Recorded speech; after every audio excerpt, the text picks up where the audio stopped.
कि बिना आग के धुआं नहीं होता है। तो ये धुआं जो बीच बीच में दिखाई देता है कि अध्यक्ष की कुर्सी पर कोई नया चेहरा आने वाला है या आने की अकुलाहट के साथ कई बड़े चेहरे घूमते दिखाई दे रहे हैं। अभी तो दीपक भाई जी इस संदर्भ में क्या कहते हैं? अभी क्या है, अभी बहुत सारे टेक्निक आया है जी तो आजकल बिना आग के भी धुएं निकलना शुरू हो गए। जी आंसू गैस छोड़ेंगे तो वहां पे आग नहीं लगती है, सिर्फ धुआं ही निकलता है वहां पे। जी। तो इस तरह के राजनीति में भी बहुत सारे टेक्निकल चीज हो गए हैं। तो कांग्रेस में आजकल आंसू गैस यहाँ पे कौन छोड़ रहा है? कांग्रेस में आंसू गैस तो नहीं छोड़ रहे हैं जी। लेकिन भारतीय जनता पार्टी कोशिश कर रही है आंसू गैस छोड़ ले। तो भारतीय जनता पार्टी के साथ कौन ऐसे कांग्रेसी मिले हुए हैं जिससे आंसू गैस के गोले छूट जाते हैं?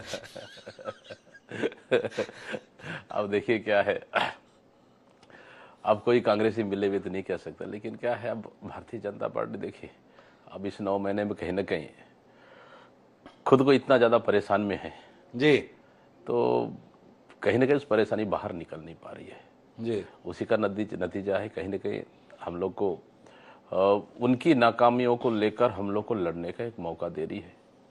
तो स्वाभाविक सा बात है, वो जनता के लिए चुन के आई है, सरकार में बैठी है, जनता के लिए काम कर रही है और हम लोग विपक्ष हैं, जनता के लिए हम लोग आईना है। सरकार की कमजोरी को हम जनता तक पहुंचाए और जनता की कोई दुख तकलीफ हम सरकार तक पहुंचाए। तो ये है, वो अपना काम कर रहे हैं, हम लोग अपना काम कर रहे हैं। तो दीपक भाई जी बता रहे हैं भारतीय जनता पार्टी बहुत परेशानी में चल रही है। पहले आपसे बात करते थे तो आप बोलते थे कि भारतीय जनता पार्टी की छत्तीसगढ़ में सरकार बनने की कोई स्थिति नहीं है।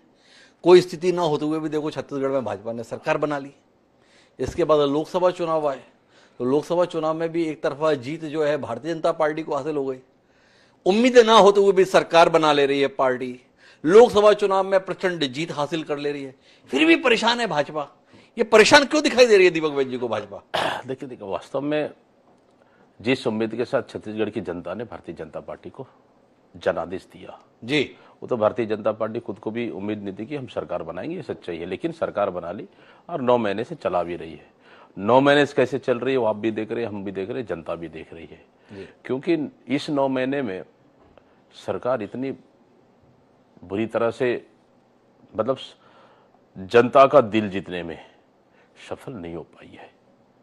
उसी का नतीजा है कहीं ना कहीं हम बात करें कानून व्यवस्था की, कानून व्यवस्था को नहीं संभाल पा रही है जनता। रोज राजधानी जैसी जगह सुरक्षित नहीं है, लूट, हत्या, चोरी, डकैती, चैन स्नेचिंग।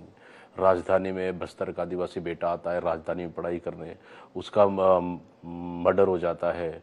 अंबिकापुर का आदिवासी बेटा आता है राजधानी में, उसका मर्डर हो जाता है। मरीन ड्राइव सीएम हाउस से 100 मीटर मुश्किल से दूर है, वहाँ 2-2 हत्याएं हो जाती है। बस स्टैंड में एक बुजुर्ग महिला के साथ बलात्कार हो जाता है।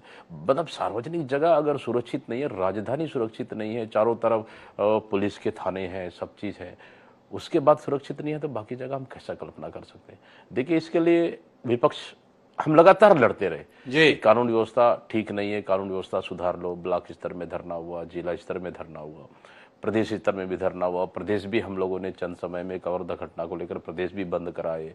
विधानसभा हम लोगों ने घेराव भी किए, विधानसभा के अंदर भी लड़ाई लड़े। विपक्ष इससे ज्यादा और क्या करेगा? अच्छा दीपक जी एक बात बताओ, क्या बता रहे हो कि देखो जनता का दिल जीत पाने में भारतीय जनता पार्टी नाकाम रही है और भाजपा के साथ साथ सरकार के कामकाज पर आप सवाल उठा रहे हैं तो मान लेते हैं कि विष्णुदेव साय की सरकार भी नाकाम रही है। पर अगर नाकाम रही है तो ये 3 महीने 4 महीने पहले तो लोकसभा चुनाव हुए, 11 में से 10 सीटें जीत पाने में भारतीय जनता पार्टी कामयाब रही दीपक बैद जी। और तब कामयाब रही जब देश में भाजपा की वैसी लहर नहीं थी जो 2014 या 2019 में थी, लेकिन भारतीय जनता पार्टी की छत्तीसगढ़ में तो प्रचंड लहर थी।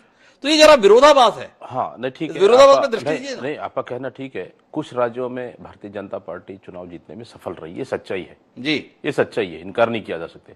छत्तीसगढ़, एमपी और कुछ ऐसे 3-4-5 स्टेटों में जहां सफल रही, पूरे देश में नहीं रही। तो कहीं ना कहीं रीजन है।